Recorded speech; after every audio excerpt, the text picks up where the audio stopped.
వెంకటేశం కేశవాయ నమః శ్రీ వెంకటేశం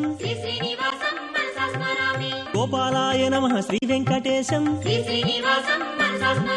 దేవాయ నమః శ్రీ వెంకటేశం కేశవాయ నమః శ్రీ వెంకటేశం. తిరుమల తిరుపతి దేవస్థానాల వారు నిర్వహించేటటువంటి వారాంతపు సేవలలో అత్యంత ప్రధానమైనటువంటి సేవలలో ఒకటి గురువారం నాడు జరిగేటటువంటి అన్నకూటోత్సవం. దాన్ని తిరుప్పావడ సేవ అంటారు. ఈ తిరుప్పావడ సేవ పరమాద్భుతమైనటువంటి సేవ. భగవద్గీతలో భగవానుడు ఒక మాట అంటాడు, అన్నాద్భవంతి భూతాని అంటాడు. సమస్త ప్రాణులు దీనివల్ల పుడుతున్నాయంటే అన్నం వల్ల పుడుతున్నాయి. అన్నం పరబ్రహ్మస్వరూపం. అన్నమే సృష్టికర్త, అన్నమే స్థితికర్త, అన్నమే ప్రళయకర్త. అన్నం తిన్న కారణం చేత పురుషుని యందు వీర్యము అనబడేటటువంటి ధాతువు తయారవుతుంది. అది ప్రత్యుత్పత్తి హేతువు. అలాగే స్త్రీ యందు శోణితము తయారవుతుంది. ఈ శుక్రశోణితములు కలిసినటువంటి కారణం చేత తల్లి గర్భంలో పిండం పెరుగుతోంది. అలా పిండం పెరగడానికి కారణం అన్నం కాబట్టి అన్నము సృష్టికర్త. బయటికి వచ్చినటువంటి పిండం ఆ పిల్లవాడు పెరిగి పెద్దవాడయ్యాడు అంటే, లేదా ఆ పిల్ల పెరిగి పెద్దదైంది అంటే అన్నము కారణం. అందుకే శరీరానికి అన్నవికారము అని పేరు. కాబట్టి అది స్థితికర్త శ్రీ మహావిష్ణువు. ఈ శరీరం పడిపోవడానికి కారణం కూడా అన్నమే. అందుకే అన్న సూక్తమని వేదంలో ఒక సూక్తం ఉంది. అందులో ఒక మాట అంటారు, అహమన్న మహమన్న మన్నాదో అంటారు. నేనే అన్నం అంటాడు ఈశ్వరుడు. ఎందుచేత అంటే రోగము ఎక్కడి నుంచి వస్తుంది అంటే అన్నంలోంచే వస్తుంది. లోపల వ్యాధి పుడుతుంది, సంధిబంధములు విడిపోతాయి. ఏదో చాలా కాలం మధుర పదార్థం తిన్నాడు. ఒక రోజున వైద్యుడు అన్నాడు, ఇక నువ్వు మధుర పదార్థం తినకూడదు, నువ్వు అలా తింటే అది నీ శరీరానికి విషంగా పరిణమిస్తుంది అని చెప్తాడు. వైద్యో నారాయణో హరిహి. కానీ ఈ రసేంద్రియము యొక్క భ్రాంతిని నిగ్రహించుకోలేక మధుర పదార్థాన్ని తింటాడు. అదే మితి లేకుండా తిన్నటువంటి మధుర పదార్థం చిట్ట చివరికి రోగం ముదిరి శరీరం పడిపోవడానికి కారణమవుతుంది. రోగము ఎక్కడి నుంచి పుడుతుంది అంటే అన్నములోంచి పుడుతుంది. పుట్టి అన్నమే శరీరం పడిపోవడానికి కారణమవుతుంది. కాబట్టి అన్నమే సృష్టికర్త, అన్నమే స్థితికర్త, అన్నమే ప్రళయకర్త. అటువంటి అన్నమే పరబ్రహ్మం. అటువంటి పరబ్రహ్మమును మరింత శక్తివంతంగా మార్చి ఈశ్వరానుగ్రహాన్ని పరిపుష్టం చేయడానికి అన్నకూటోత్సవం చేస్తారు. ఏదో రాశిగా పోయడం కాకుండా దాన్ని ఆ పులిహారని తీసుకొచ్చి మెట్లు కడతారు. మెట్లు కట్టి చుట్టూ గోపురాలు చేస్తారు. గోపురాలు చేసి దాని మీద ఆ కొబ్బరి చెక్కలు, అలాగే దాని మీద కొన్ని పళ్ళు, వండినటువంటి పిండి వంటలు, అటువంటివన్నీ అలంకారం చేస్తారు. దాని మీద శ్రీ వెంకటేశ్వరుడు యొక్క మూర్తిని పెడతారు. పెట్టి ఇప్పుడు ధ్రువమూర్తి దగ్గర ఉన్న తెర తీస్తారు. ధ్రువమూర్తి యొక్క దృష్టి తిన్నగా వచ్చి అక్కడ కట్టబడినటువంటి ఆ కొండ మీద ఉన్న వెంకటేశ్వరుడు ఆ అన్నకూటం మీద పడుతుంది. ఈ ఉత్సవమూర్తి దాని మీద నిలబడతారు. ధ్రువమూర్తి యొక్క దృష్టి అన్నకూటం మీద పడుతుంది. ఆ విద్వాంసులందరూ అక్కడ నిలబడి శ్రీనివాస గద్య చదువుతారు. తర్వాత మంగళహారతి ఇచ్చి ఆ అన్నకూటాన్ని తయారు చేసినటువంటి వంట బ్రాహ్మణుడి దగ్గర నుంచి అన్నకూటాన్ని నిర్వహించిన అధికారి వరకు తాంబూలం ఇస్తారు. తాంబూలం ఇచ్చి గౌరవించి ఆ అన్నకూటంలో ఉన్న ప్రసాదాన్నే తీసుకెళ్లి భక్తులకు ఇస్తారు. ఈ అన్నకూటోత్సవం గురించి ఆగమం ఒక మాట అంటుంది. అందులో ఉన్నటువంటి కొంత అన్నాన్ని మేళతాళాలతో తీసుకెళ్లి నీటిలో కలుపుతారు. కొంత అన్నాన్ని తీసుకెళ్ళి ఎదురుగుండా ఉన్న చెట్టు కింద వేస్తారు. కొంత అన్నాన్ని పట్టుకెళ్ళి అందులో ఉన్న పులిహార, అందులో ఉన్న పదార్థాలే భక్తులకి ప్రసాదంగా ఇస్తారు. తానొక్కడే తినడం కాదు, అక్కడ ఉన్నటువంటి భూమి మీద తిరిగే బలిభుక్కులు, ఇతర ప్రాణులు తినాలి, భక్తులకు ప్రసాదంగా ఇస్తారు. ఇప్పుడు భూమి మీద తిరిగే ప్రాణులు, నీటిలో ఉన్న ప్రాణులు, మనుష్యులు అందరూ కూడా ప్రసాదం తిని అందరూ పరమశాంతితో ఉండాలి. ఇది విశాల హృదయం. అంత గొప్ప అన్నకూటోత్సవం.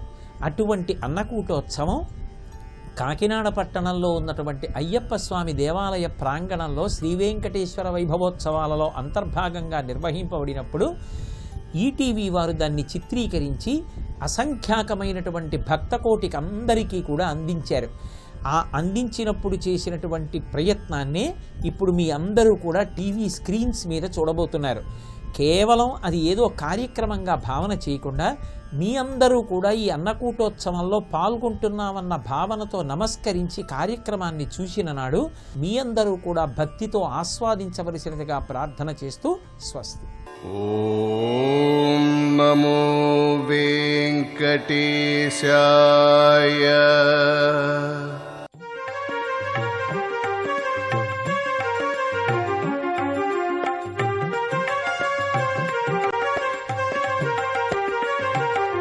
శేషాద్రివాస తిరుమల నిలయ పన్నగ శయన పాహి ముకుంద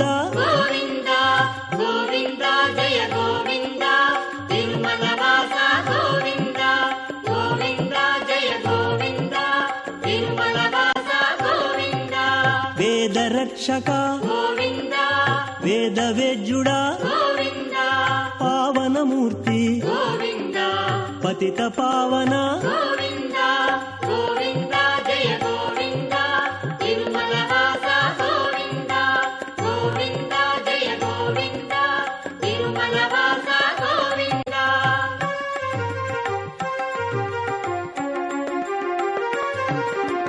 నిత్య శోభిత నిత్య కళ్యాణ నిత్య సేవిత నిత్య నిర్మల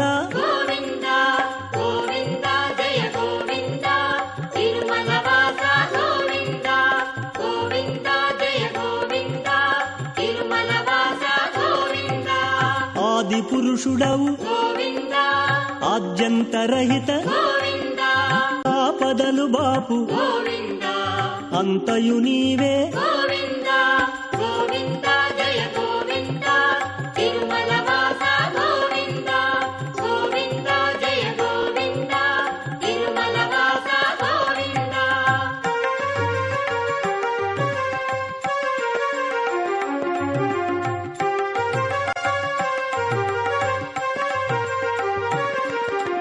పరాత్పరాయ పాహి మురారే పన్నగ శయన పాప సంహార గోవింద జయ గోవింద తిరుమల వాస గోవింద గోవింద జయ గోవింద తిరుమల వాస గోవింద ఆపద్బాంధవ గోవింద ఆద్యంతరహిత గోవింద ఆది పురుష ఆశ్రిత వత్సల గోవింద గోవింద జయ గోవింద తిరుమల వాస గోవింద గోవింద జయ గోవింద తిరుమల వాస గోవింద.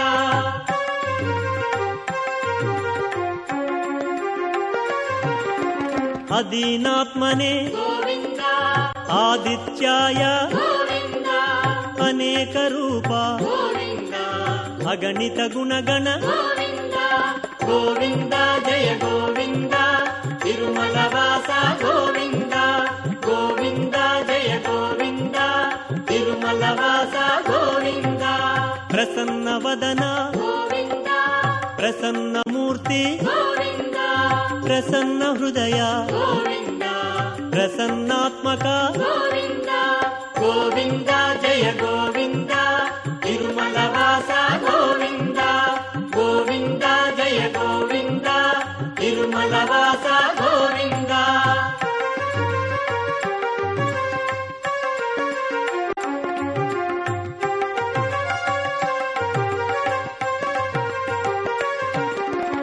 అనాథనాథ గోవింద అఖిలాంతరంగ గోవింద అంతర్యామినే గోవింద అరూపాయ గోవింద గోవింద జయ గోవింద తిరుమల వాస గోవింద గోవింద జయ గోవింద తిరుమల వాస గోవింద. నిత్యవంజాయ గోవింద నిత్య పూజిత గోవింద నిత్య నిర్మల గోవింద నిర్మల తేజ గోవింద గోవింద జయ గోవింద తిరుమల వాస గోవింద గోవింద జయ గోవింద తిరుమల వాస గోవింద.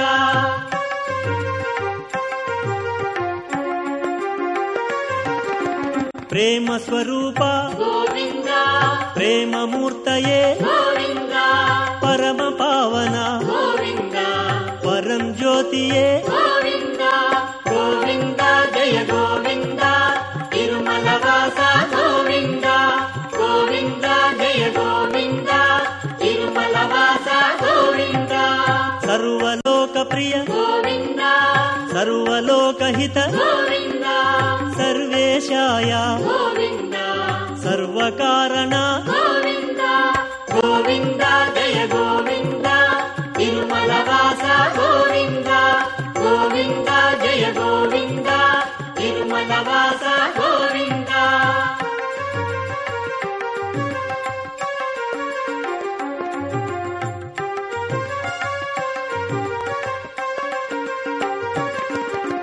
ధనాకర్షిణే గోవింద జనాకర్షిణే గోవింద కృపావర్షిణే గోవింద కృపాకరాయ గోవింద గోవింద జయ గోవింద తిరుమల వాస గోవింద గోవింద జయ గోవింద తిరుమల వాస గోవింద కారుణ్య రూప గోవింద కరి సంరక్షక గోవింద కలికల్మషహర గోవింద కనకభూషణ గోవింద గోవింద జయ గోవింద తిరుమల వాస గోవింద గోవింద జయ గోవింద తిరుమల వాస గోవింద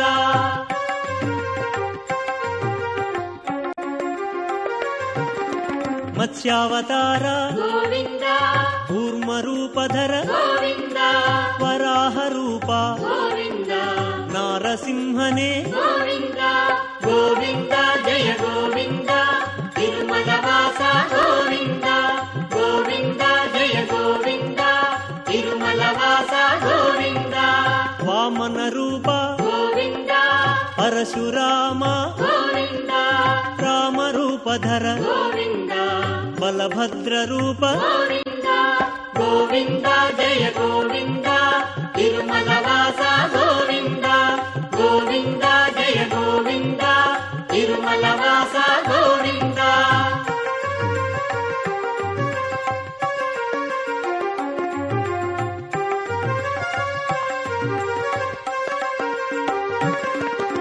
కృష్ణావతార గోవింద కల్కి రూపధర గోవింద దశముఖ రూప గోవింద దుష్ట సంహార గోవింద గోవింద జయ గోవింద తిరుమల వాస గోవింద గోవింద జయ గోవింద తిరుమల వాస గోవింద మోహన రూప గోవింద మధురాలాప గోవింద మహాతేజసే గోవింద మహిమాన్వితాయ గోవింద గోవింద జయ గోవింద తిరుమల వాస గోవింద గోవింద జయ గోవింద తిరుమల వాస గోవింద ఓం నమః శివాయ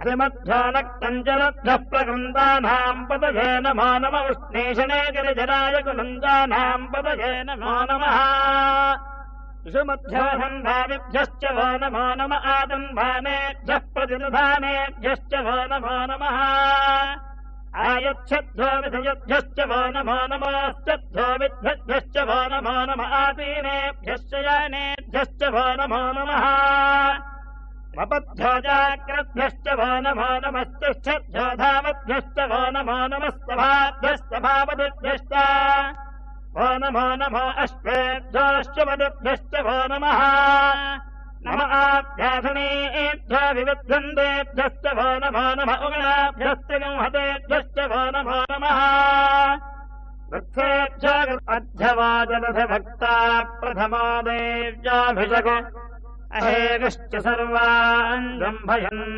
సర్వాశ్చ యాతు ధాన్యః असो यस्ताम्र अरुणौतभभ्रस्तु मङ्गलः ये चेमागम् रुद्रा अभितो दिक्षुश्रिताः सहस्रशो वैशाखम् हेळ ईमहे असौ यो वसत्पतिनेरग्रीवो विलोहितः कुतैनम् गोपा अदृशन्नदृशन्नदहार्यः उतैनं विश्वाभूतानि च दृष्टामृडयातिनः नमो अस्तु नीलग्रीवाय सहस्राक्षाय मीढुचे अथो ये अस्य सत्त्वानो हन्तेभ्यो करम् नमः प्रमुञ्च धन्वनस्तमुभयोरात्मिशोर्जाम् याश्च ते हस्त इषवः पराता भगवोमप अवतत्यधनस्त्वगम् सहस्राक्षशते शुधे निषेर्यशल्यानाम् मुखाशुवानः सुमना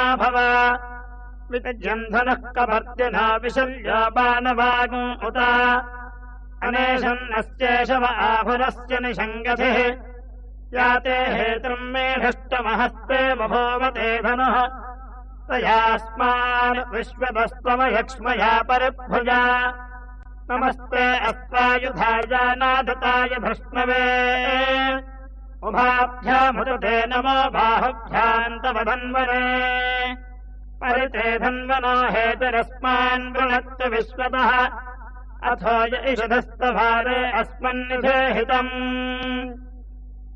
नमस्ते अस्तु भगवन् विश्वेश्वराय महादेवाय त्र्यम्बकाय त्रिपुरान्धकाय प्रकाग्निकालाय कालाग्निरुद्राय नीलकण्ठाय मृत्युञ्जयाय सर्वेश्वराय सदाशिवाय श्रीमन्महादेवाय नमः नमो हिरण्यवाहवे सेनान्वे दिशाम् च पतये नमो नमो वृक्षेभ्यो हरिकेशेभ्यः पशूनाम् पतये नमो नमः तत्पिञ्जराय त्विषीमते पथीनाम् पतये नमो नमो बभ्रशाय विव्याधनेन्नानाम् पतये नमो नमः हरिकेशायोपवीतिने पुष्टानाम् पतये नमो नमो भवश्च हेत्यै जगताम् पतये नमो नमः रुद्रायातताविने क्षेत्राणाम् पतये नमो नमः कूतायाहन्ताय वनानाम् पतये नमो नमः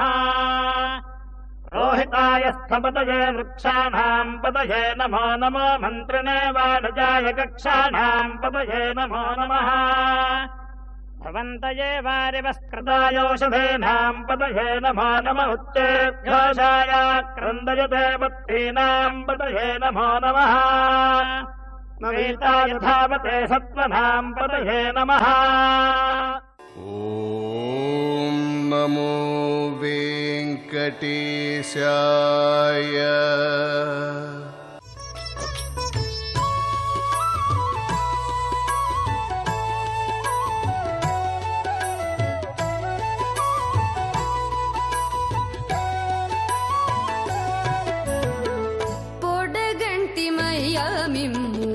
పురుషోత్తమా పొడగంటి మయ్యా మిమ్ము పురుషోత్తమా పొడగంటి మయ్యా మిమ్ము పురుషోత్తమా మమ్ము నెడయకవయ్యా కోనేటి రాయడ పొడగంటి మయ్యా మిమ్ము పురుషోత్తమా మమ్ము నెడయకవయ్యా కోనేటి రాయడ పొడగంటి మయ్యా మిమ్ము పురుషోత్తమా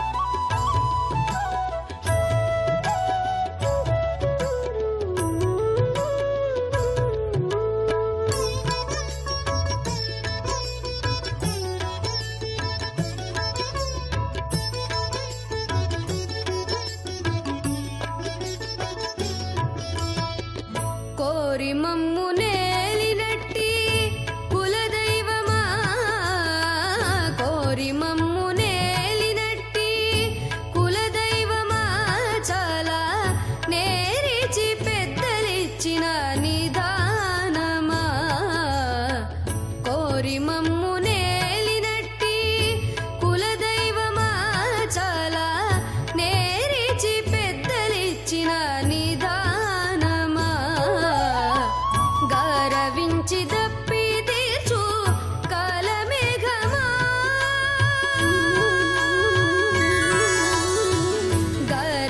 గరవించి దప్పిదీర్చు కాలమేఘమాకు చేరువ చిత్తములోని శ్రీనివాసుడా గరవించి దప్పిదీర్చు కాలమేఘమాకు చేరువ చిత్తములోని శ్రీనివాసుడా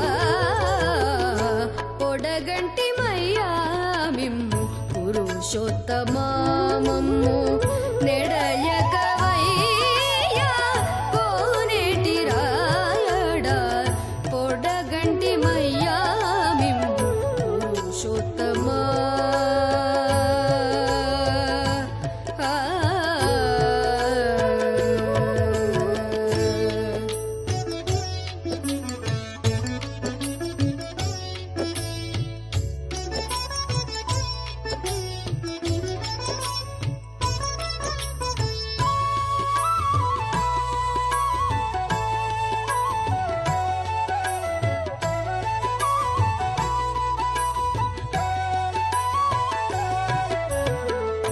భావింప కైవసమైన పరిజాతమా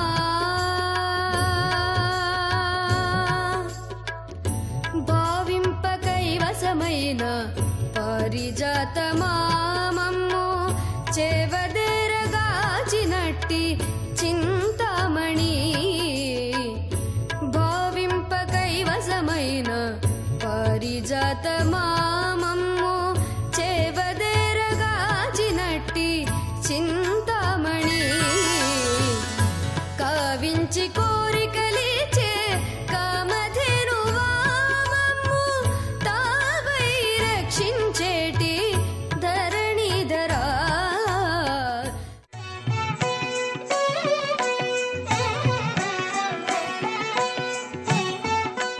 చూడరమ్మ సతులాల శోభాన పాడరమ్మ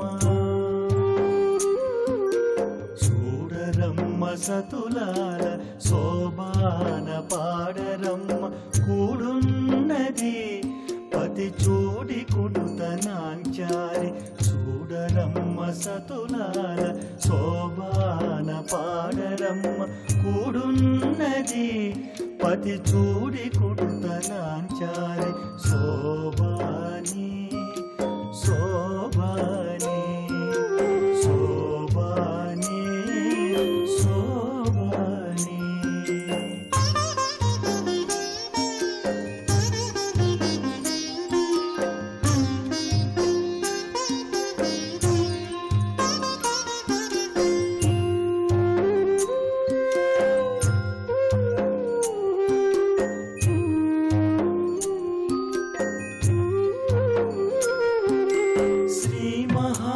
లక్ష్మియట సింగారాలకే మరుదు కాముని తల్లియట సకరణాలకే మరుదు శ్రీ మహాలక్ష్మియట సింగారాలకే మరుదు కాముని తల్లియట సకరణాలకే మరుదు సోముని తోబుట్టువట సొంపు కళలకే మరుదు సోముని తోబుట్టువట సొంపు కళలకే మరుదు కోమలాంగి ఈ చూడి కుడుతనాంచారి చూడరమ్మ సతులాల శోభాన పాడరమ్మ కూడున్నది పతి చూడి కుడుతనాంచారి శోభాని శోభాని శోభాని శోభాని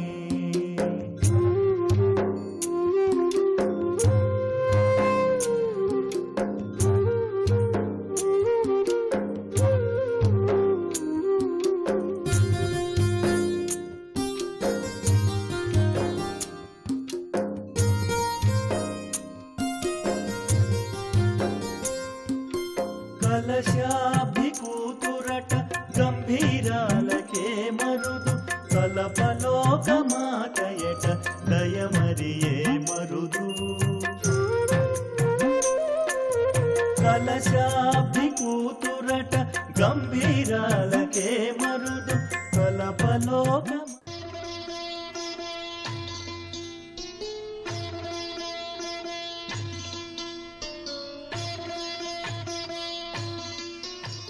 ఈటీవీ ప్రేక్షకులకి నమస్కారం. త్రిబులెక్స్ డిటర్జెంట్స్ ఆఫ్ శుభమస్తు కార్యక్రమానికి స్వాగతం. ఈనాడు శుభమస్తు కార్యక్రమంలోని గ్రహఫల మంచంలో గ్రహాల యొక్క స్థితిగతులు, వాటి యొక్క శుభాశుభ ఫలితాల గురించి పరిశీలిద్దాం. అలాగే ఈరోజు 12 రాసుల వారికి ఏ సంఖ్యలు కలిసి వస్తాయి, రంగుల యొక్క ప్రాధాన్యత, ఏ దేవతల్ని పూజించాలి, ఎటువంటి దేవతాస్తుతులు పఠించాలి, ముఖ్యంగా ఈరోజు 12 రాసుల వారు చేపట్టవలసినటువంటి కార్యక్రమాలు ఏమిటో కూడా పరిశీలిద్దాం. ముందుగా నేటి పంచాంగ వివరాలు. శ్రీ జయనామ సంవత్సరం పుష్యమాసం, దక్షిణాయనం, హేమంత ఋతువు. ఈరోజు పుష్యశుద్ధ సప్తమి సామాన్య కార్యక్రమాలకి పనికి వస్తుంది. అలాగే వ్యాపార సంబంధిత నిర్ణయాలకి, స్థిరాస్తి నిర్ణయాలకి కూడా పనిచేస్తుంది. ఇక ఈరోజు వారం ఇందువారం లేదా సోమవారం. ఈరోజు చేపట్టేటువంటి అన్నదానం, వస్త్రదానం, గోపూజలు చంద్రుడి ద్వారా ఏర్పడేటువంటి రుగ్మతల్ని దూరం చేస్తుంది. ముఖ్యంగా జాతకరీత్యా చంద్రుడి యొక్క స్థితి ప్రతికూలంగా ఉన్నప్పుడు ఈ ప్రక్రియ బాగా సహకరిస్తుంది. ఈరోజు నక్షత్రం హస్తా నక్షత్రం. ఈ హస్తా నక్షత్రంలో ఈరోజు పుట్టేటువంటి వారికి చంద్రమహాదశ తోటి ప్రారంభమవుతుంది. ప్రస్తుతం చంద్రుడి యొక్క స్థితి కన్యాక్షేత్ర స్థితి, రాహువు యొక్క యుతి ఉంది కాబట్టి ఇది దోషాన్ని కలిగిస్తుంది. ఈ దోష నివృత్తికి ఏకాదశపూర్వక రుద్రాభిషేకం, అలాగే లలితా సహస్రనామ పారాయణ బాగా సహకరిస్తాయి. ఇక ఈరోజు 12 రాసుల వారికి ఏర్పడేటువంటి శుభాశుభ ఫలితాన్ని పరిశీలిద్దాం. ముందుగా మేషరాశి. ఈరోజు మేషరాశి వారిని పరిశీలించినట్టయితే ఆరోగ్య విషయంలో జాగ్రత్తలు పాటించాలి. లేనిపోని అపోహల ద్వారా సమస్యలు ఎదురయ్యేటువంటి సంఘటనలు లేకపోలేదు. వ్యాపార సంబంధిత కార్యక్రమాల్లో జాగ్రత్తతో కూడినటువంటి నిర్ణయాలు తప్పనిసరి. ఆర్థిక వ్యవహారాల్లో ఆచితూచి నిర్ణయాలు తీసుకోవాలి. కుటుంబ వ్యవహారాల్లో ఏర్పడినటువంటి సమస్యలకు కొంతవరకు పరిష్కారాలు లభిస్తాయి. ఈరోజు మీ అదృష్ట సంఖ్య 9. ఎరుపు వర్ణం ధైర్యాన్ని కలిగిస్తుంది. ప్రతికూల పరిస్థితులను ఎదుర్కొనేటువంటి శక్తి సామర్థ్యాన్ని కలిగిస్తుంది. ఆరోగ్య రక్షణకి దోహదపడుతుంది. అనుకూల దైవం దక్షిణామూర్తి. ఈరోజు ఈ రాశివారు దక్షిణామూర్తి స్వామిని దర్శించి భక్తి శ్రద్ధలతో పూజించడం ద్వారా ఆలోచన సంపత్తి పెరుగుతుంది. నూతన వ్యాపార ఒప్పందాలు ఈరోజు మీకు ఊరట కలిగిస్తాయి. ఈరోజు వృషభ రాశి వారిని పరిశీలించినట్టయితే ఆర్థిక వ్యవహారాల్లో ఏర్పడినటువంటి ప్రతికూలత తగ్గుతుంది. వాహన సౌఖ్యం కొనసాగుతుంది. చేపట్టేటువంటి కార్యక్రమాల్లో ప్రోత్సాహం లభిస్తుంది. నూతన కార్యక్రమాల్ని వేగవంతంగా ప్రారంభించగలుగుతారు. శుభ పరిణామాలు గృహంలో చోటు చేసుకుంటాయి. వ్యాపార ప్రతిబంధకాలను తొలగించుకునేటువంటి అంశాలు ఆనందాన్ని కలిగిస్తాయి. గృహ సంబంధిత కార్యక్రమాల్లో అనిశ్చితి తొలగిపోతుంది. ఆరోగ్య విషయంలో పర్వాలేదు. ఈరోజు మీ అదృష్ట సంఖ్య 2. తెలుపు వర్ణం ప్రశాంతతను పెంచుతుంది. ప్రతికూల పరిస్థితుల్ని దూరం చేస్తుంది. అనుకూల దైవం ఆంజనేయ స్వామి. ఈరోజు ఈ రాశివారు ఆంజనేయ స్వామిని దర్శించి భక్తి శ్రద్ధలతో పూజాది కార్యక్రమాలు నిర్వహించడం ద్వారా మనోధైర్యం పెరుగుతుంది. ఆశించినటువంటి ప్రయోజనాన్ని పొందగలుగుతారు. కోర్టు సంబంధిత వ్యవహారాలు, ప్రక్రియలు, సంభాషణలు ఈరోజు మీకు ఊరట కలిగిస్తాయి. ఈరోజు మిథున రాశి వారిని పరిశీలించినట్టయితే మానసిక భీతి ఉన్నప్పటికీ కార్యాచరణ కొనసాగించగలుగుతారు. వ్యాపార ప్రతిబంధకాలు తొలగిపోతాయి. ఆర్థిక వ్యవహారాల్లో అనువైనటువంటి మార్పులు ఆనందాన్ని కలిగిస్తాయి. విదేశీ సంబంధిత లావాదేవీలు కలిసి వస్తాయి. నూతన కార్యక్రమాలను ఉద్యోగపరంగా ప్రారంభించగలుగుతారు. పేరు ప్రఖ్యాతలను ఇనుమడింపు చేసేటువంటి కార్యాచరణ కొనసాగుతుంది. వ్యాపార ప్రతిబంధకాలు తొలగిపోతాయి. ఈరోజు మీ అదృష్ట సంఖ్య 3. పసుపు వర్ణం త్వరితగతిని శుభాల్ని కలిగిస్తుంది. ప్రతికూల పరిస్థితులను దూరం చేస్తుంది. అనుకూల దైవం ఆంజనేయ స్వామి. ఈరోజు ఈ రాశివారు ఆంజనేయ స్వామిని దర్శించి భక్తి శ్రద్ధలతో పూజాది కార్యక్రమాలు నిర్వహించడం ద్వారా మానసిక భీతి పోతుంది. విద్యా ప్రయత్నాలు ఈరోజు మీకు లాభిస్తాయి. ఈరోజు కర్కాటక రాశి వారిని పరిశీలించినట్టయితే ఆరోగ్య విషయంలో శ్రద్ధ తప్పనిసరి. నూతన కార్యక్రమాల్లో వేగం తగ్గుతుంది. వృత్తి, వ్యాపార, ఉద్యోగ సంబంధిత కార్యక్రమాల్లో దూకుడు నిర్ణయాలు పనికిరావు. ఆర్థిక విషయాల్లో ఆచితూచి వ్యవహరించాలి. నూతన బాధ్యతలు పెరుగుతాయి. పొరపాట్లు దొరికేటువంటి సంఘటనలు ఏర్పడతాయి. ఈరోజు మీ అదృష్ట సంఖ్య 5. ఆకుపచ్చ వర్ణం రక్షణకి దోహదపడుతుంది. ప్రతికూల పరిస్థితుల్ని దూరం చేస్తుంది. అనుకూల దైవం శ్రీ మహాలక్ష్మి. ఈరోజు ఈ రాశివారు శ్రీ మహాలక్ష్మి అమ్మవారిని దర్శించి భక్తి శ్రద్ధలతో పూజాది కార్యక్రమాలు నిర్వహించడం ద్వారా ఆర్థికపరమైనటువంటి అనిశ్చిత పరిస్థితులు దూరమవుతాయి. వాహన విక్రయాలు వంటివి ఈరోజు మీకు లాభిస్తాయి. ఈరోజు సింహరాశి వారిని పరిశీలించినట్టయితే ఆందోళనకర పరిస్థితులు ఉన్నప్పటికీ నెట్టుకు రాగలుగుతారు. వ్యాపార ప్రతిబంధకాలు ప్రబలమవుతాయి. ఉద్యోగ వ్యవహారాల్లో దూకుడు నిర్ణయాల ద్వారా సమస్యలు ఎదురవుతాయి. నూతన కార్యక్రమాన్ని గృహరీత్యా మాత్రం ప్రారంభించగలుగుతారు. శుభవార్తలు వింటారు. చేపట్టేటువంటి కార్యక్రమాల్లో అసంతృప్తి సంఘటనల్ని దూరం చేసుకునేటువంటి ప్రయత్నాలు కూడా కలిసి వస్తాయి. ఆరోగ్య విషయంలో జాగ్రత్తలు పాటించాలి. ఈ రోజు మీ అదృష్ట సంఖ్య 3. పసుపు వర్ణం త్వరితగతిని శుభాల్ని కలిగిస్తుంది. ప్రతికూల పరిస్థితులను దూరం చేస్తుంది. అనుకూల దైవం సుబ్రహ్మణ్య స్వామి. ఈ రోజు ఈ రాశి వారు సుబ్రహ్మణ్య స్వామిని దర్శించి భక్తి శ్రద్ధలతో పూజాది కార్యక్రమాలు నిర్వహించడం ద్వారా ఆర్థిక వ్యవహారాల్లో అనుకూల పరిస్థితుల్ని ఆహ్వానించగలుగుతారు.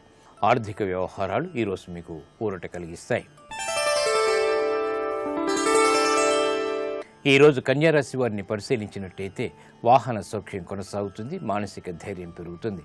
ఆరోగ్య విషయంలో ప్రతికూల పరిస్థితులు తారసపడతాయి. నూతన కార్యక్రమాన్ని చకచకా ప్రారంభించగలుగుతారు. శత్రు భీతి పోతుంది. కోర్టు సంబంధిత వ్యవహారాల్లో విజయాలు సాధించగలుగుతారు. నూతన కార్యక్రమాలు, నూతన ఒప్పందాలు కలిసి వస్తాయి.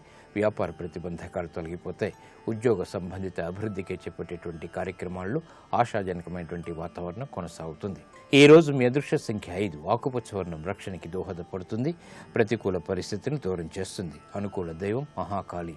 ఈ రోజు ఈ రాశివారు మహాకాళి అమ్మవారిని దర్శించి భక్తి శ్రద్ధలతో పూజాది కార్యక్రమాలు నిర్వహించడం ద్వారా ఆర్థికపరమైనటువంటి వ్యవహారాల్లో వేగవంతమైన అనుకూల మార్పులు చేకూరుతాయి. ఆర్థిక లావాదేవీలు, ప్రయత్నాలు, సంభాషణలు ఈరోజు మీకు లాభిస్తాయి. ఈరోజు తులారాశి వారిని పరిశీలించినట్టయితే ఆర్థిక వ్యవహారాల్లో ఏర్పడినటువంటి ప్రతికూల పరిస్థితుల్ని సడలించుకోగలుగుతారు. ఉద్యోగ సంబంధిత వ్యవహారాల్లో విజయాలు సిద్ధిస్తాయి. మానసిక ధైర్యం కొనసాగుతుంది. వాహన సౌఖ్యం కొనసాగుతుంది. చేపట్టేటువంటి కార్యక్రమాల్లో ఏర్పడినటువంటి ఆటంకాలు దూరమవుతాయి. వ్యాపార సంబంధ బాంధవ్యాలు మెరుగవుతాయి. గృహ సంబంధిత కార్యక్రమాల్లో అనుకూలత ఏర్పడుతుంది. శ్రమ ఎక్కువగా ఉంటుంది. ఈ రోజు మీ అదృష్ట సంఖ్య 3. పసుపు వర్ణం త్వరితగతిని శుభాన్ని కలిగిస్తుంది. ప్రతికూల పరిస్థితుల్ని దూరం చేస్తుంది. అనుకూల దైవం మహాగణపతి. ఈ రోజు ఈ రాశివారు శ్రీ మహాగణపతిని దర్శించి భక్తి శ్రద్ధలతో పూజాది కార్యక్రమాలు నిర్వహించడం ద్వారా ఏలినాటి శని ద్వారా ఏర్పడేటువంటి అతి వ్యయం నివారింపబడుతుంది. ఆరోగ్య పరీక్షలు ఈరోజు మీకు మేలును కలిగిస్తాయి. ఈ రోజు వృశ్చిక రాశి వారిని పరిశీలించినట్టయితే విదేశీ సంబంధిత లావాదేవీలు అనుకూలిస్తాయి. చేపట్టేటువంటి కార్యక్రమాల్లో ప్రోత్సాహం లభిస్తుంది. ఆదాయం కంటే వ్యయం ఎక్కువగా ఉంటుంది. వృత్తి, వ్యాపార, ఉద్యోగ సంబంధిత కార్యక్రమాల్లో గౌరవ మర్యాదలు కొనసాగుతాయి. పట్టుదలతో కూడినటువంటి కార్యక్రమ నిర్వహణ కొనసాగించగలుగుతారు. విదేశీ సంబంధ బాంధవ్యాలు మెరుగవుతాయి. నూతన కార్యక్రమాలను ఉద్యోగపరంగా కూడా చేపట్టగలుగుతారు. ఈ రోజు మీ అదృష్ట సంఖ్య 2. తెలుపు వర్ణం ప్రశాంతతను పెంచుతుంది. ప్రతికూల పరిస్థితుల్ని దూరం చేస్తుంది. అనుకూల దైవం ఈశ్వరుడు. ఈ రోజు ఈ రాశివారు శివాలయాన్ని దర్శించి ఈశ్వరుడికి అభిషేకాది కార్యక్రమాలు నిర్వహించడం ద్వారా ఏలినాటి శని ద్వారా ఏర్పడేటువంటి అతి ప్రతికూలత తగ్గుతుంది. విదేశీ సంబంధిత ఒప్పందాలు, లావాదేవీలు, ప్రయాణాలు ఈరోజు మీకు లాభిస్తాయి. ఈ రోజు ధనుస్సు రాశి వారిని పరిశీలించినట్టయితే ఉద్యోగ వ్యవహారాల్లో జాగ్రత్తలు పాటించాలి. వ్యాపార విజయాలు మాత్రం సాధించగలుగుతారు. వృత్తిలో అభివృద్ధికి చేపట్టేటువంటి కార్యక్రమాల్లో ప్రోత్సాహం లభిస్తుంది. కుటుంబ వ్యవహారాల్లో ఏర్పడినటువంటి ప్రతికూల పరిస్థితులు దూరమవుతాయి. నూతన కార్యక్రమాలకు శ్రీకారం చుట్టగలుగుతారు. వ్యాపార వ్యవహారాల్లో విజయోత్సవ కార్యక్రమ నిర్వహణ కొనసాగుతుంది. ఆరోగ్య విషయంలో ప్రతికూలత పెరుగుతుంది. ఖర్చులు పెరుగుతాయి. ఈ రోజు మీ అదృష్ట సంఖ్య 9. ఎరుపు వర్ణం ధైర్యాన్ని కలిగిస్తుంది. ప్రతికూల పరిస్థితుల్ని ఎదుర్కొనేటువంటి శక్తి సామర్థ్యాన్ని కలిగిస్తుంది. అనుకూల దైవం దక్షిణామూర్తి. ఈ రోజు ఈ రాశి వారు దక్షిణామూర్తి స్వామిని దర్శించి భక్తి శ్రద్ధలతో పూజాది కార్యక్రమాలు నిర్వహించడం ద్వారా అష్టమ బృహస్పతి ద్వారా ఏర్పడేటువంటి ప్రతికూలతని దూరం చేసుకోగలుగుతారు. ఈ సాయంత్రం ఈ రాశివారు దక్షిణామూర్తికి చేసేటువంటి పూజాది కార్యక్రమాలు, అభిషేకాది కార్యక్రమాలు ఆలోచన సంపత్తిని పెంపొందింపచేస్తుంది. వివేకవంతమైనటువంటి నిర్ణయాల ద్వారా విజయాన్ని తెచ్చిపెడుతుంది. గృహ సంబంధిత కార్యక్రమాలు ఈరోజు మీకు అనుకూలిస్తాయి. ఈ రోజు మకర రాశి వారిని పరిశీలించినట్టయితే ఆరోగ్య ప్రతికూలత కొనసాగుతుంది. సంభాషణల విషయంలో జాగ్రత్తలు పాటించాలి. స్థిరాస్తి విషయాల్లో ప్రతికూల పరిస్థితులు ప్రబలమవుతాయి. కుటుంబ సఖ్యత లోపించేటువంటి సంఘటనలు లేకపోలేదు. సంబంధ బాంధవ్యాల విషయంలో జాగ్రత్తలు వహించాలి. ఆర్థిక విషయాలు యోగిస్తాయి. బాధ్యతలు పెరుగుతాయి. వృత్తి, వ్యాపార, ఉద్యోగ సంబంధిత కార్యక్రమాల్లో కీలక నిర్ణయాలు తీసుకోవాల్సినటువంటి ఆవశ్యకత ఉంటుంది. ఈ రోజు మీ అదృష్ట సంఖ్య 5. ఆకుపచ్చ వర్ణం రక్షణకి దోహదపడుతుంది. ప్రతికూల పరిస్థితులను దూరం చేస్తుంది. అనుకూల దైవం శ్రీ మహాలక్ష్మి. ఈ రోజు ఈ రాశి వారు శ్రీ మహాలక్ష్మి అమ్మవారిని దర్శించి భక్తి శ్రద్ధలతో పూజాది కార్యక్రమాలు నిర్వహించడం ద్వారా ఆర్థిక వ్యవహారాల్లో ఏర్పడినటువంటి ఆందోళన తగ్గుతాయి. ఉద్యోగ ప్రయత్నాలు ఈరోజు మీకు లాభిస్తాయి.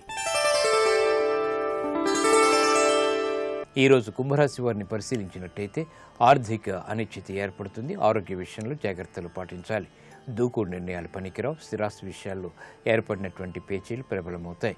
నూతన కార్యక్రమాల విషయంలో ఆచితూచి నిర్ణయాలు తీసుకోవాలి. విదేశీ వ్యవహారాల్లో ఆశించినటువంటి ఆర్థిక సహాయ సహకారాలు సమయానికి చేతికి రాకపోవడంతో విస్మయాలు కలుగుతాయి. కార్యక్రమ నిర్వహణలో ఏర్పడినటువంటి విఘ్నాన్ని సడలించుకోలేకపోతారు. ఆరోగ్య విషయంలో జాగ్రత్తలు పాటించాలి. ఈరోజు మీ అదృష్ట సంఖ్య 9. ఎరుపు వర్ణం ధైర్యాన్ని కలిగిస్తుంది. ప్రతికూలతని ఎదుర్కొనేటువంటి శక్తి సామర్థ్యాలని కలిగిస్తుంది. అనుకూల దైవం ఆంజనేయ స్వామి.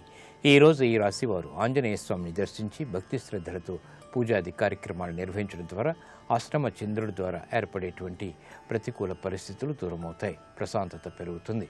ఈ సాయంత్రం ఈ రాశివారు ఆంజనేయ స్వామికి చేసేటువంటి తమలపాకు పూజలు ఉత్తమ ఫలితాన్ని కలిగిస్తుంది. మనోవ్యాధుల్ని దూరం చేస్తుంది. స్థిరాస్తి విక్రయాలు ఈరోజు మీకు లాభిస్తాయి. ఈరోజు మీనరాశి వారిని పరిశీలించినట్టయితే సంబంధ బాంధవ్యాల విషయంలో జాగ్రత్తలు పాటించాలి. తత్తరపాటు సంఘటనలు ఆర్థికంగా కొనసాగుతాయి. నూతన కార్యక్రమాల విషయంలో జాగ్రత్తతో కూడినటువంటి నిర్ణయాలు తప్పనిసరి. పిల్లల విషయంలో అభివృద్ధి గోచరిస్తుంది. నూతన కార్యక్రమాలు వ్యాపారరీత్యా ప్రారంభించగలుగుతారు. ఆర్థికపరమైనటువంటి వ్యవహారాల్లో మొదట ప్రతికూలత, తర్వాత అనుకూలత కొనసాగుతాయి.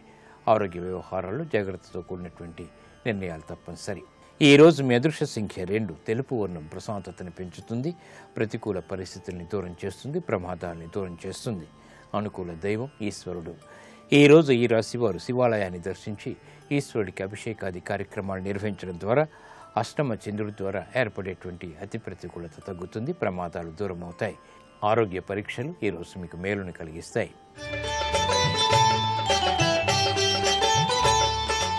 నమస్కారం.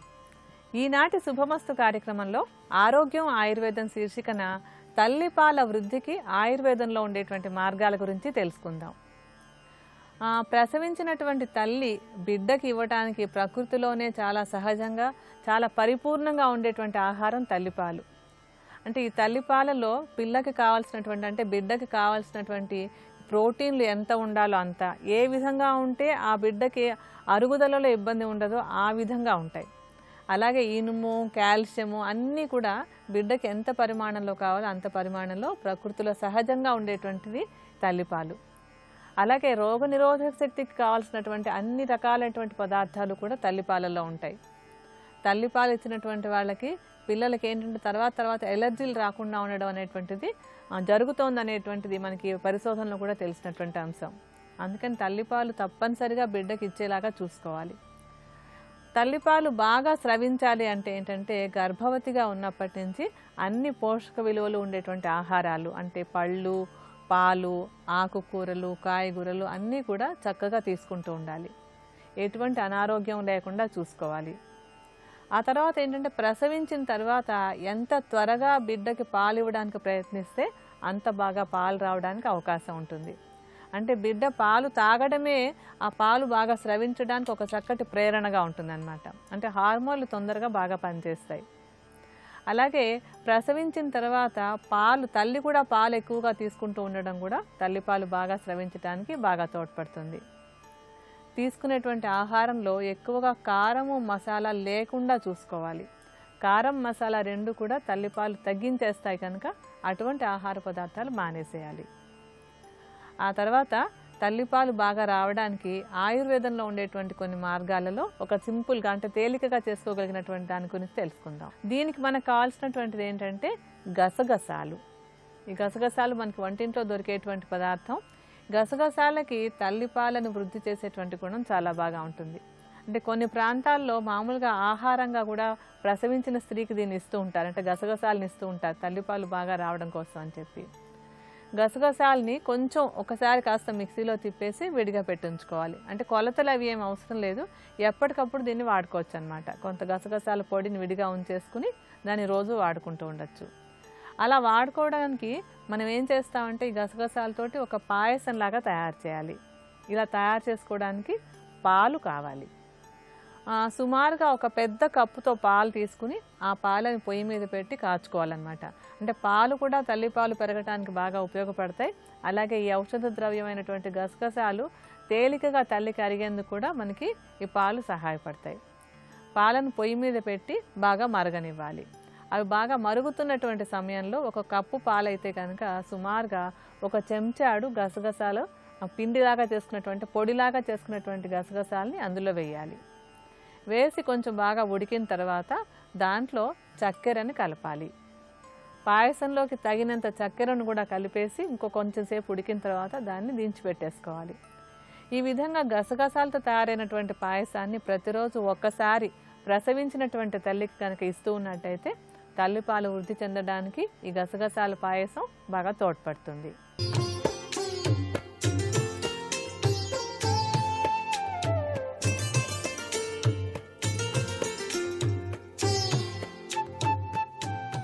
ట్రిపుల్ ఎక్స్ డిటర్జెంట్ సోప్ శుభమస్తు కార్యక్రమంలో గృహబలం అంశానికి స్వాగతం. డబ్బు సంపాదించడం ఎలా, అందరూ కూడా ఏ విధంగా సంపాదించాలి, వాస్తుశాస్త్రరీత్యా మనం ఏదైనా పాటిస్తే ధనం బాగా సంపాదించగలమా అని చెప్పేసి ఆలోచన చేస్తూ ఉంటారు.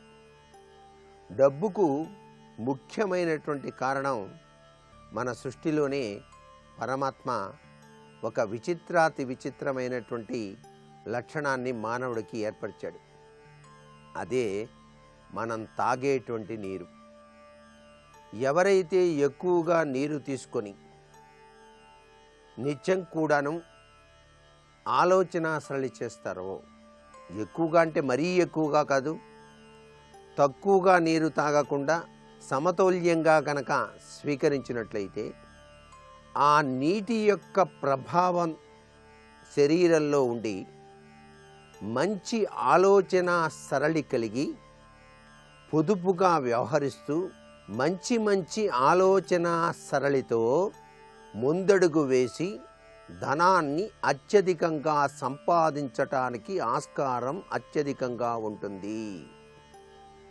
అదేమిటండి, కేవలం నీరు తాగితేనే అంత శక్తి ఉంటుందా అంటే తప్పనిసరిగా వాస్తుశాస్త్రరీత్యా నీటికి ఉన్నటువంటి ఆ గొప్ప లక్షణాన్ని మన మహర్షులు తెలియజేశారు. ఎందుచేతనంటే ఆ నీరు అనేటువంటిది తప్పనిసరిగా గురు శుక్రులను ఆకర్షించేటువంటి శక్తి ఉన్నది కాబట్టి ఆ నీటికి అంత శక్తి ఉన్నది. అందుకే ప్రతి మనిషికి కూడా తన శరీరంలో 70% వరకు నీరు ఉంటూ ఉంటుంది. కావుననే మనిషిపై చంద్రుని యొక్క ప్రభావం అధికంగా ఉంటుంది సుమా. దీని రీత్యా మనం పరిశీలన చేసినట్లయితే డబ్బు సంపాదించాలంటే నీరు ఎక్కువ తీసుకోండి. అంతేకాకుండా మీరు బయటికి వెళ్ళేటప్పుడు కూడాను మీ యొక్క ప్రయాణం చేసేటువంటి సంచిలో నీటికి సంబంధించినటువంటి ఒక బాటిల్ తప్పనిసరిగా ఉంచుకున్నట్లయితే సర్వత్రా మంచి మంచి ఆలోచనలు కలగటానికి ఆస్కారం ఉంటుంది. అంతేకాకుండా మీ గృహంలో వాయువ్య మూల గనక నీటి తొట్టిని గనక ఉంచి నీరు పోసి ఉంచినట్లయితే ఆ గృహ వాస్తురీత్యా కూడాను మీకు ధన సంపాదన అత్యధికమయ్యేటువంటి ఆలోచన సరళి వచ్చి తీరుతుంది. అందుకనే చేపలు అందంగా పెంచుకునేటువంటి వాళ్ళు ఇంటికి వాయువ్య మూలలో అక్వేరియం అనేటువంటిది ఏర్పాటు చేసుకుంటారు. అయితే బతికి ఉన్నటువంటి చేపల్ని గనక అలా బంధించినట్లయితే పాపం అనేటువంటి ఉద్దేశం చాలామందికి ఉంటుంది. కాబట్టి ప్లాస్టిక్ చేపలనైనా సరే దానిలో వేసి వాయువ్య మూల అక్వేరియంను ఏర్పాటు చేసుకున్నట్లయితే వాస్తుశాస్త్రరీత్యా చాలా చక్కటి ధనయోగ తత్వానికి సంబంధించిన ఆలోచన సరళి వస్తుంది. నీరు తక్కువగా తాగేటువంటి వాళ్ళు ఉన్నారే, వాళ్ళు ఒక్కొక్కసారి తాముకు తెలియకుండానే అత్యధికంగా పెట్టుబడులు పెట్టడం, కొండకు వెంట్రుక కట్టి ధనాన్ని సంపాదించాలి అనేటువంటి ఆలోచన సరళిలో అనేక అత్యాస లక్షణాలు కలిగి ధనం పోగొట్టుకునేటువంటి లక్షణం కూడాను కలిగి తీరుతుంది. ఎప్పుడైతే మనం నీరు ఎక్కువగా తీసుకున్నామో మన శరీరంలో ఆలోచన శక్తి తత్వం చాలా చక్కగా పనిచేసి మనసు ఎప్పుడూ కూడాను పొదుపు సంపాదన ఏ రీతిన న్యాయబద్ధంగా సంపాదించాలి అనేటువంటి ఒక లక్షణంతో మానవుడు జీవితాన్ని సాగించడానికి ఆస్కారం ఉంటుంది. ఇటీవల కాలంలో ఉదయాన్నే నిద్ర నుంచి లేవగానే ప్రతి ఒక్కరూ కూడా కనీసం 2 గ్లాసుల నీళ్లు తీసుకోండి అని చెప్పేసి చెబుతున్నారు. ఇది ఆరోగ్యప్రదమైనటువంటి సూత్ర ప్రాతిపదిక అయినప్పటికీ మనకి వాస్తుశాస్త్రరీత్యా కూడాను ఇది బాగా సహకరిస్తుంది. అందుకే నిద్రించే సమయంలో మంచం దగ్గర రాగి చెంబులో నీళ్లు నిండుగా ఉంచుకొని ఋషి తత్వరీత్యా తెల్లవారుజామున 4 గంటల ప్రాంతంలో గనక లేచి ఆ నీటిని గనక మనం స్వీకరించినట్లయితే అటు ఆరోగ్యం ఇటు ఐశ్వర్యయుక్తమైనటువంటి ఆలోచన సరళి మన మనస్సులోకి వచ్చి చక్కటి రాచబాటను మనం ఏర్పరచుకోవటానికి ఆస్కారం ఉంటుంది. మన పూర్వీకులు చెప్పినటువంటి ముఖ్యమైనటువంటి విషయాల వెనకాల తగిన పరమార్థం ఇది. ఏది ఏమైనప్పటికీ కూడా నీరు స్వీకరించటం వల్ల ఇంతటి అద్భుతవంతమైనటువంటి తత్వం కూడా ఉన్నది. అంతేకాకుండా ఇంటి యజమాని తాము నివసించేటువంటి ప్రాంతంలో నదీ తీర ప్రాంతం గనక ఉన్నా సముద్ర తీర ప్రాంతం ఉన్నా వారానికి ఒక్కసారైనా సరే ఆ ప్రాంతాల వైపు వెళ్ళి చక్కగా ఆహ్లాదంతో చక్కటి వాతావరణాన్ని అనుభవించి ఇంటికి రావచ్చు. అలా గనక చేసినట్లయితే మానసిక ఉల్లాసంతో పాటుగా మంచి మంచి ఆలోచనలు కలిగి ఉత్తమోత్తమైనటువంటి స్థితిగతులతో అతడు జీవితాన్ని గడపడానికి ఆస్కారం ఉంటుంది సుమా. మరికొన్ని ముఖ్య విషయాలు రేపటి శుభమస్తు కార్యక్రమంలో తెలుసుకుందాం. ఇప్పుడు ఆరోగ్యం యోగా అనే శీర్షికన అనారోగ్య నివారణకు ఉపకరించే కొన్ని యోగాసనాలు ఏమిటో చూద్దాం. తలలో చుండు నివారణకు త్రికోణ శీర్ష సమహస్తాసనం ఉపకరిస్తుంది. వారంలో కనీసం ఒక్కసారైనా తలస్నానం చెయ్యాలి. కుంకుడు రసం లేదా నాణ్యవంతమైన షాంపూల్ని తలస్నానానికి ఉపయోగించాలి. తలచుండ్రు ప్రధానంగా శిరోజాలకు సరైన రక్త ప్రసారం జరగకపోవటం వల్ల వచ్చే అవకాశం ఉంది. ఇందుకుగాను త్రికోణ శీర్ష సమహస్తాసనం బాగా ఉపకరిస్తుంది. నేలపై మోకాళ్ల మీద కూర్చొని తల నేలకి తాకించాలి. 2 చేతుల్ని బాగా వెనక్కి చాపాలి. అరచేతుల్ని పైకి ఉంచాలి. ఈ త్రికోణ శీర్ష సమహస్తాసనం వల్ల తలలో చుండ్రు తొలగి జుట్టు కుదుళ్లు బలపడి శిరోజాలు బలంగా పెరుగుతాయి.